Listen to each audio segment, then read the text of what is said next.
Good morning. आज है 22 जुलाई और हम लोग क्लास 7 का हिस्ट्री देख रहे थे। चैप्टर 3 था हिस्ट्री का, दिल्ली सल्तनत। हमने इसका 2 पार्ट देखा था और हमने खिलजी तक का पढ़ लिया था। मेन जो खिलजी का रूल वगैरह था ये सब हमने पढ़ा था। हमें आगे पढ़ना था सबसे पहले तुगलक डायनेस्टी।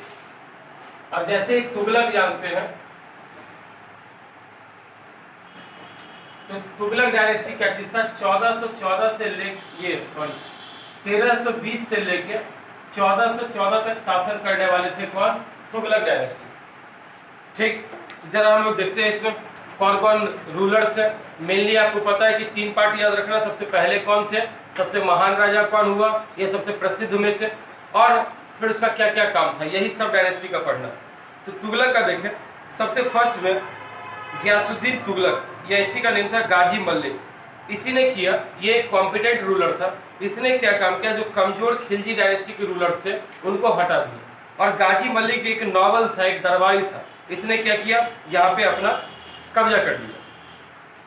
इसका बोला जाता है कि ये कहीं पे गया हुआ था राजस्थान या किसी इलाके में, वहां पे पंडाल के गिरने और बाद में उसमें आग लगने की वजह से क्या हो गया कि मर गया। ठीक है, राजस्थान नहीं, ये गया था वहां साउथ इंडिया, वारंगल, आंध्र प्रदेश के वारंगल गया था। वहां पे कोई राजा या किसी के रिसेप्शन वगैरह में वहां पंडाल के पूरा गिरने से ये मर गया था। और बाद में क्या हुआ कि इसका बेटा, जिसका नाम क्या चीज था, जौमा खान, जो सबसे खतरनाक राजा में से एक हुआ इतिहास का, और इसने एक टाइटल उपाधि अपने को खुद से अपना लिया, वो था मोहम्मद बिन तुगलक। इसी को पगला राजा भी बोला जाता है, मोहम्मद बिन तुगलक पगला राजा। और ऐसे अगर हम लोग बाद में देखेंगे मोहम्मद शाह, तो उसको बोलते हैं रंगीला राजा, जो मुगल अंपायर में। ये दोनों ही मोहम्मद नाम वाला ही दोनों खतरनाक था। अब ऐसा नहीं कि कोई ये सोच लो पैगंबर मोहम्मद भी खतरनाक थे, वो तो देवता ही थे खैर इन लोगों के। तो लोग देखते हैं मोहम्मद बिन तुगलक का, ऐसे देखा जाए तो ये बहुत ज्यादा ज्ञानी था, नॉलेज अपार था, लेकिन नॉलेज को प्रैक्टिकल लाइफ में ये नहीं ला पाया। ये खुद एक अच्छा राइटर भी था, खुद उसके अलावा इसके पास और चीजों का भी नॉलेज। तो अगर हम लोग देखें तो सबसे इंपॉर्टेंट मोहम्मद बिन तुगलक ही है। 1325 आ जाओ, 1325 से लेके 1351 तक इसने शासन किया। ठीक है, 1325 से लेके 1351 तक इसने शासन किया। ये सबसे इंपॉर्टेंट रूलर्स में से एक था मोहम्मद बिन तुगलक। मोहम्मद बिन तुगलक को क्या बोलते थे जी? पगला राजा। अच्छा, ठीक। इब्न बतूता जो बड़ा फेमस एक ट्रैवलर था, फॉरेन ट्रैवलर। हम लोग को आधा इंडिया का हिस्ट्री ना फॉरेन ट्रैवलर के लिखने से ही मिलता है। वही लोग लिखता है कि इस साल इसने शासन किया, इस साल इसने किया, सारी चीजें। तो इब्न बतूता जो कि अरब का ट्रैवलर था, वो इसी के समय में आया और उसने बताया कि मोहम्मद बिन तुगलक एक फेमस, बहुत ही बड़ा स्कॉलर था। स्कॉलर मतलब क्या होता है? विद्वान। पोएट मतलब कवि भी। गुड ऑरेटर, ये ऑरेटर मतलब एक तरह से वक्ता, बोलने का अच्छा था, साथ में इंटरप्रेट ढंग का करता था, एक से दूसरे में क्या चीज, भाषाओं को चेंज अच्छा करता था। इसका लिबरल रिलीजियस आउटलुक था। ये कंट्री में बहुत सारा इम्प्रैक्टिकल स्कीम लाया और इन्हीं सबके फेल होने की वजह से ये क्या हुआ कि बाद में इसको सब पगला राजा बोलते हैं। सबसे पहला यहाँ पे कन्नौज था। कन्नौज क्या पड़ता है? गंगा और यमुना के बीच का दो दियारा। दियारा मैंने कितनी बार आपको बताया है, फर्टाइल एरिया होता है। ये प्रयागराज इलाहाबाद में गंगा और यमुना मिलती है, ये यमुना और ये गंगा, इसके बीच में था। कानपुर से हल्का आगे जाओगे तो ऐसे कन्नौज ये पड़ता है गंगा के ही किनारे, शहर है गंगा के किनारे, लेकिन कन्नौज का जो पूरा जिला है वो ऐसा कुछ पड़ता है। ठीक है, तो हमने देखा ये दो था। दो मैं बार बार आपको बताता हूँ, हिंदी बोलते हैं दियारा। दियारा क्यों बोलते हैं? डू मतलब टू, और अब मतलब होता है area, area between two reverse. तो दो नदियों के बीच का जो क्षेत्र है उसे बोलते हैं दोप, और हिंदी में दियारा, हम लोग लखीसराय बोलते हैं दीरा। और इसीलिए बड़ा फेमस एरिया, बड़ा फर्टाइल होता है। तो उस जमाने में कोई ऐसा फैक्ट्री वगैरह था नहीं, तो हमने क्या किया, मतलब हमने नहीं, वहां मोहम्मद बिन तुगलक था, पागल था, वैसा क्यों रहे हम।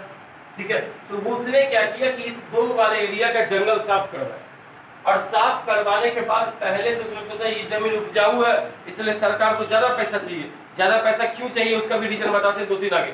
तो सरकार को ज्यादा पैसा चाहिए तो उसने क्या किया, यहाँ टैक्स बढ़ा दिया। जैसे उसने टैक्स बढ़ाया, जो किसान राजा का जमीन लेके खेती करते थे पट्टे पे, पट्टा मतलब या बटाई पे, जो उसको मंथली इंस्टॉलमेंट या ईयरली इंस्टॉलमेंट देना था कि हाँ सर मैं आपका जमीन पे खेती कर रहा हूँ, इतना आपको पैसा दे दूंगा, वो लोग सबके सब छोड़ दिए खेती करना। अब इसको बाद में किसानों को मनाना पड़ा, रही यार खेती करो कोई बात नहीं, हम टैक्स नहीं बढ़ाएंगे, ये स्थिति हो गई। तो सबसे पहला इसने क्या किया काम जो गलत इससे हुआ, टैक्सेशन इन दो। टैक्सेशन इन दो मतलब दो का टैक्स वगैरह क्या किया, बढ़ा दिया।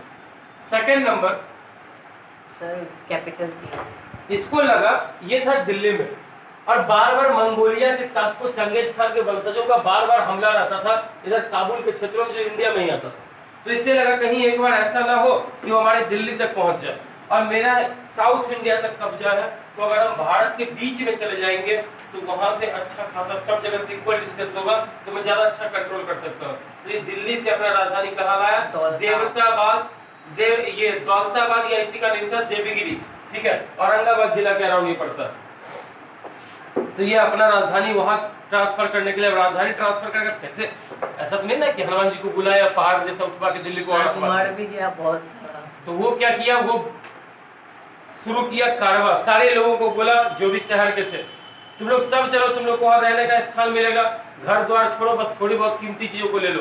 पूरा दिल्ली शहर उठ के चला कहाँ, कारीगर, पेंटर, स्वीपर जो था सब का सब चला कहाँ, तो देवगिरी दौलताबाद के लिए। बीच रास्ता में मालवा का पठारी भाग, विंध्याचल पहाड़, सतपुड़ा पहाड़ पार करने के बाद आता दौलताबाद। अब ये 3-4 पहाड़ियां, और आज का जमाना वो नहीं था कि रोड अच्छा था, वैसे में रथ से हाथी घोड़े, बीच में नर्मदा नदी, उन सबको पार करना, नर्मदा टापी सबको, तो ये कठिन रहा होगा कि आसान रहा होगा, बहुत कठिन।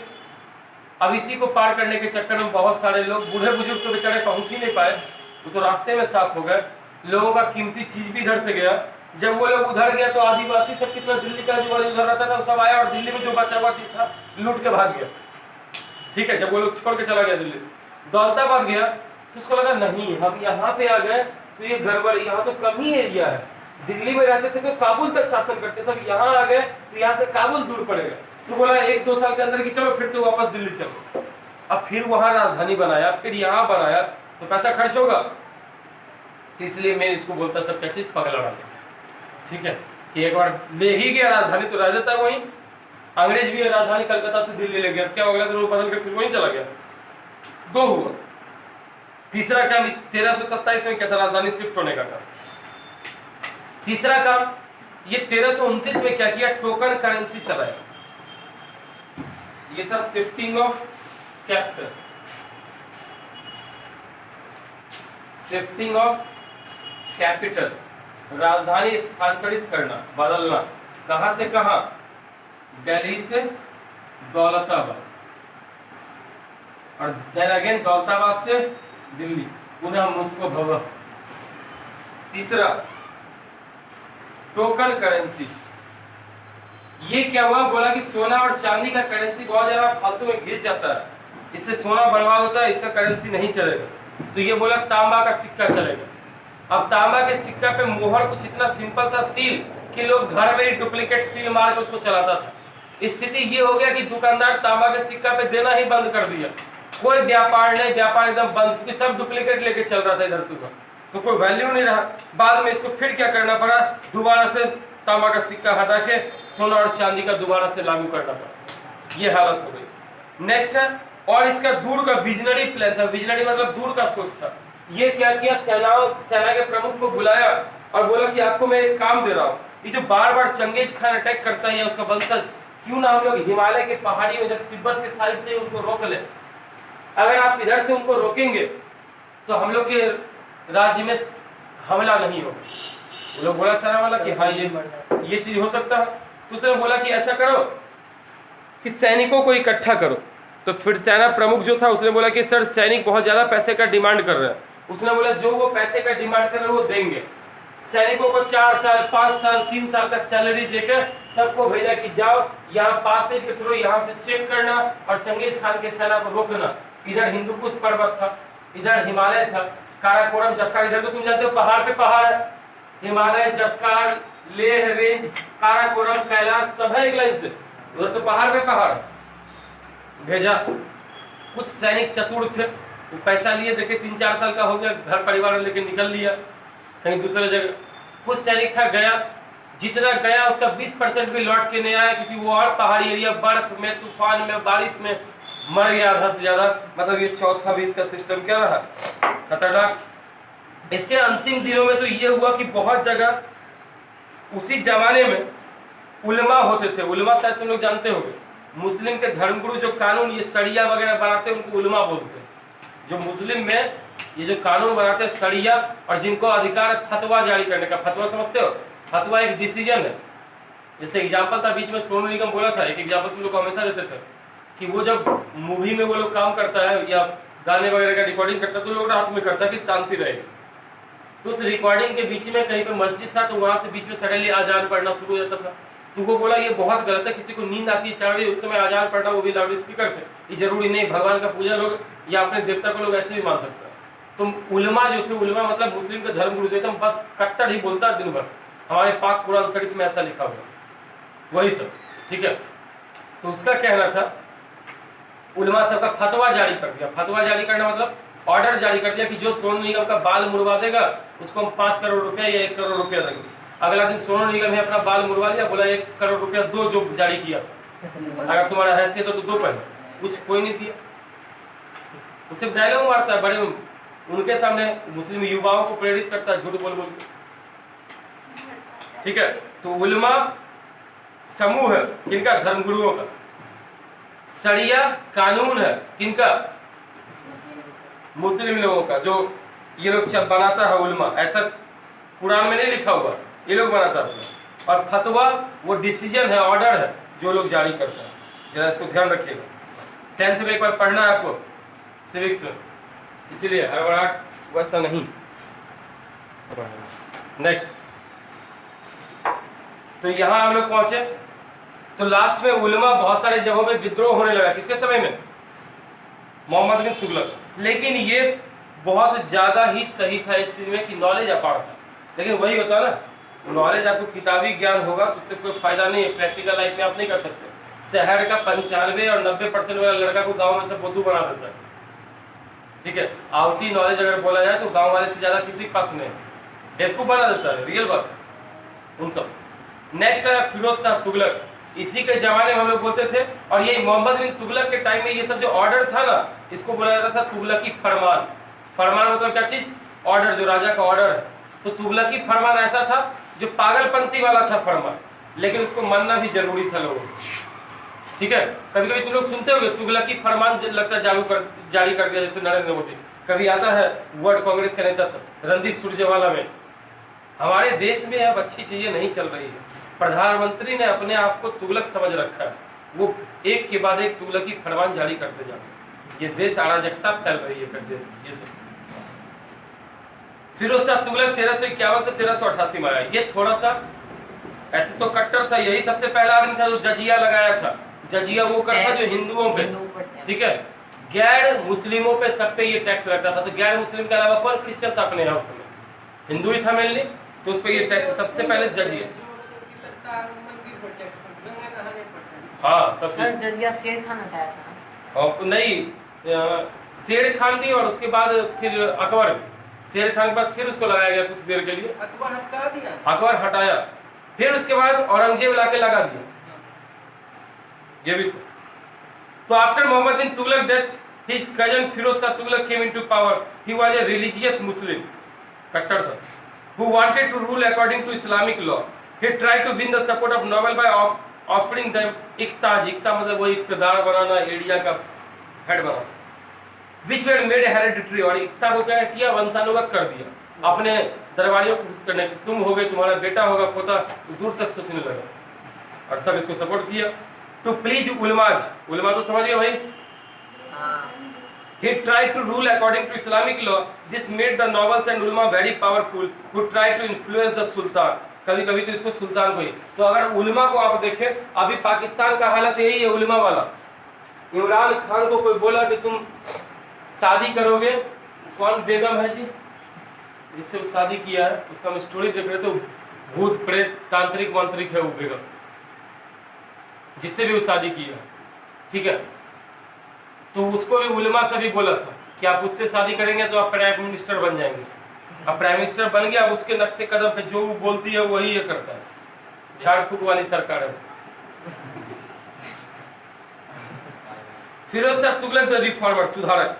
फिरोज शाह तुगलक क्या काम किया, ये बहुत सारा नहर खुदवाया सतलज और यमुना नदी पे, ताकि आजू बाजू के एरिया में इरिगेशन हो। सरकार जानबूझ के नहर खुदवाता था, लोगों के भलाई के लिए नहीं। सिर्फ अगर नहर खुदवाएंगे उपज क्या होगा, ज्यादा होगा। उपज ज्यादा तो टैक्स क्या होगा, ज्यादा। ऑटोमेटिकली फायदा किसको है, सरकार। कल कैसे बोले थे तुमको आईफोन बेच के बंदूक लेना, और फिर बंदूक से 10 आईफोन खरीदोगे। सेम वही है यहाँ, पहले नहर बनाया, बाद में tax वसूलेगा। He also built a number of ponds and dug hundreds of wells. सैकड़ों कुआं, तालाब, ये सब। He set up hospital for free treatment of people. Built rest houses, बहुत सारा मतलब धर्मशाला, रेस्ट हाउस मतलब धर्मशाला। And opened a separate department for charity. दान पुण्य के लिए एक अलग ही डिपार्टमेंट खोला। फिरोज शाह तुगलक बहुत सारे शहर को ही बनाने वाला था, ये बात सच है। He founded towns like Firozpur Punjab, Punjab में है फिरोजपुर। जौनपुर यूपी में, बनारस के आगे, बनारस से लखनऊ जाओगे तो फिरोजाबाद यूपी में, Hisar Haryana. And built 120 gardens in Delhi. He set up educational institute and had many Sanskrit work. बहुत सारे ये काम किया संस्कृत इन सब। 1388 में ये मरा, और फिर धीरे धीरे तुगलक डायनेस्टी क्या होते गया, बर्बाद होते गया। तुगलक डायनेस्टी में खासियत क्या क्या था, कैरेक्टरिस्टिक तुगलक सुल्तान का, तो सुल्तान का जो पोजीशन था वो सबसे पावरफुल था, लेकिन ये मदद लेता था किससे, दरबारियों से, नॉबल से। और लेकिन कुछ सुल्तान इसमें से ऐसे थे जो उलमा का बात मानते थे, जैसे फिरोज शाह तुगलक। हाँ जी, मोहम्मद बिन तुगलक दरबारियों का पावर कम करना चाहा, इसलिए लोग उसको तुगलक की परवान बोलता है। जो ऑर्डर दे दिया तो दे दिया, चाहे वो पागलपन ही क्यों ना हो। कोर्ट में भी क्या था, सुल्तान सबसे ऊपर बैठता था, उसके आजू बाजू राजकुमार, मंत्री सब होते थे, हेड डिपार्टमेंट, एम्बेसडर मतलब राजदूत, ये सब बैठते थे। इनका काम पोजीशन था। साथ में यहाँ पे दो सिस्टम था, सजदा और पैगोस। सजदा और पैगोस दोनों अलग अलग है। सजदा क्या होता है कि झुक के राजा को सैल्यूट करना, और पैगोस क्या होता है, राजा के पैरों को चूमना। ठीक है, ये है सजदा और पैगोस, रहेगा ध्यान। पैगोस मतलब वही पैर ही, और सजदा झुक के सलाम करना। बहुत सारे ऑफिसर्स इन सब डिपार्टमेंट को वो लिखते हैं सुल्तान के बारे में। नॉबिलिटी को देखें तो नॉबल दरबारी में कौन थे, तुर्की के या अफगानी थे, ये सब ज्यादा पावरफुल थे। इसी जमाने में इब्न बतूता और अल बरूनी, ये दोनों ट्रैवलर है। इब्न बतूता अरब का है, अल बरूनी भी वो वेस्टर्न एशिया का ही है। ये दोनों का दोनों आया, तो ये लोग बताया कि कैसा कैसा डिपार्टमेंट क्या था। तो डिपार्टमेंट के तौर पर अगर हम लोग देखें तो डिपार्टमेंट इनके पास क्या था, 4-5, जैसे अपने यहाँ होता है ना अभी मोदी जी का फाइनेंस मिनिस्टर, मोदी जी का गृह मंत्री, मोदी जी का ये मंत्री, वैसे उस जमाने था दीवाने विजारत, ये था वजीर एक तरह से। इसमें क्या था, पैसा मुद्रा मतलब फाइनेंशियल कमीशन। दीवाने रिसालत, ये था रिलीजियस मामलों का, आर से रिसालत, आर से रिलीजियस, डब्ल्यू से विजारत, और यहाँ पे वजीर टाइप से समझा जाए। दीवाने अर्ज, अर्ज मतलब क्या होता था, जो सेना का अधिकारी है या सेनापति है उसके लिए। दीवाने इंसा, शाही दरबार कैसे चलेगा उन सब के लिए। वजीर मतलब वही प्राइम मिनिस्टर हुआ, वजीर तो आज भी हम लोग बोलते हैं, जब चेस खेलते हैं तब वजीर ये सब बोलते हैं। काजी चीफ जज था, काजी वो होता था, बहुत बड़ा दाढ़ी, और वो बैठता था। उलमा में से ही एक होता था जो मुस्लिम रूल के अनुसार चलता था। आरिजे मुमल्लिक, ये होता था पूरे आर्मी का हेड मतलब सेनापति। लैंड कंट्रोल सिस्टम क्या चीज था, नॉबल्स को जमीन दिया गया इख्ता, और उस एरिया को वो होते थे इख्तदार। इख्तदार का कहना क्या था कि उनका काम था टैक्स, एक तरह से जामींदार को समझो, इख्ता और इख्तदार। ठीक है, जामींदारी हो गया इख्ता और जामींदार हो गया इख्तदार। वैसे ही सरकार बहुत सारा टैक्स लेने का ट्राई किया। उनको पता ही है मोहम्मद बिन तुगलक तो टैक्स बढ़ाने का भी काम किया, फिर उसको घटाना पड़ा। कोई काम उसका सक्सेसफुल है, पहले किया फिर हटाया, यही करता था। इसी जमाने में तैमूर लंग 1398 में इन्वेशन हुआ, ये भारत में आया। 1398 तक में, 1388 में फिरोज शाह तुगलक मर चुका था। 1398 में उसको वीक सक्सेसर थे, कमजोर। अब वो लोग क्या किए कि भारत घुसा, दिल्ली में लूटा, लाखों भारत में आदमी को मारा, महिलाओं का रेप किया, बच्चों को मारा, पुरुषों को मारा, लूटा, पूरा जितना ह्यूज हो सकता था। ऐसा भी बोला जाता है कि जब भी भारत में कोई रूल करने के लिए आया, लूटने के लिए आया, आता था बहुत सारा ऊँट लेके, जाने के टाइम में अपने ही सैनिकों को बोलता था या तो यहीं बस जाओ, तुमको थोड़ा संपत्ति दे देते हैं, और खुद चला जाता था ताकि ज्यादा ऊँट से सामान ढो ले। कम सैनिक जाएगा तो ऊँट पे सामान जाएगा ज्यादा, तो ऐसा करता था वो। बिफोर डिपार्टिंग दिल्ली तैमूर क्या किया, खिजर खान, खिजर खान एक इसका डिप्टी है, डिप्टी मतलब क्या चीज हुआ, इसके नीचे काम करने वाला, उसको यहाँ का गवर्नर अपॉइंट किया, और यही खिजर खान क्या किया, सैयद डायनेस्टी बनाया। सैयद डायनेस्टी 1414 से लेकर 1451 तक चला, और फिर बाद में लोधी आता है। तो आज के लिए इतना, जय हिंद। कल ये चैप्टर एंड करेंगे।